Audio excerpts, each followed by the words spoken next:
palavra grega para medo é phobos. Medo é medo. Medo e temor na língua grega não tem uma diferença tão grande. Medo é medo. O que nós temos, e eu acho que podemos fazer uma diferença, é que nós temos a ideia de medo paralisante como fobia, por exemplo. E nós temos a ideia de medo de altura como prudência, por exemplo.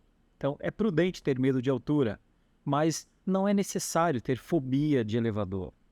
É prudente ter medo de assalto, mas ao mesmo tempo não é prudente pensar, olha, não vou subir em um avião porque eu tenho fobia de voar. Coisas assim.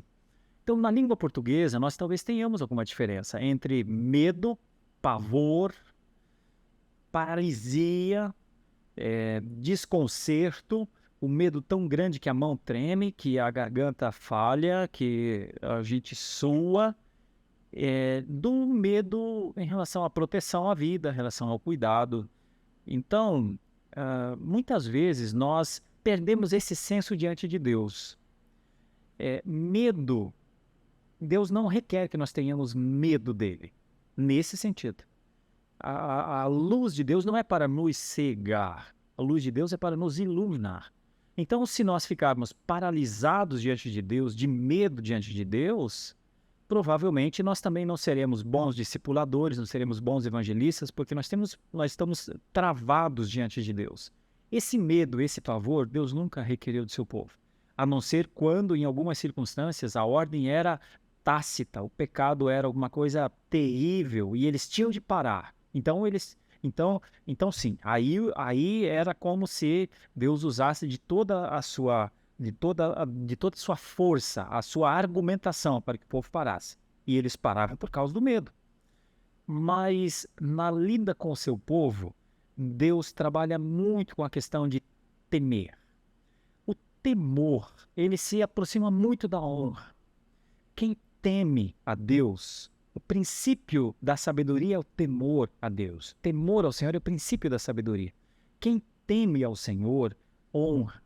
Sabe, quando um filho honra o seu pai, de certa forma ele teme o seu pai. Mas não exatamente ou somente pela pena que o pai pode aplicar ao filho, mas porque o filho não quer magoar o seu pai, não quer ferir o seu pai. Então, a honra é uma expressão de temor, é uma demonstração de temor. Então, esse é o temor que nós somos chamados a ter em relação a Deus.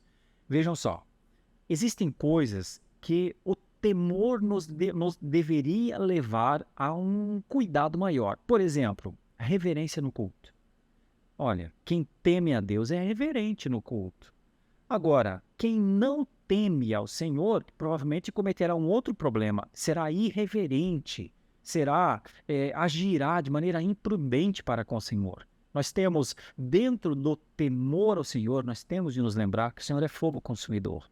Dentro do temor ao Senhor, nós temos de nos lembrar que Ele é o único que deve ser adorado.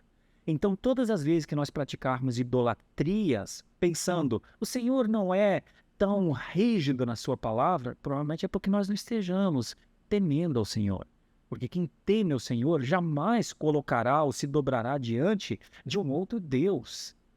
É isso. Então, lá na língua grega, é tudo temor, medo, phobos mesmo. O termo grego é phobos.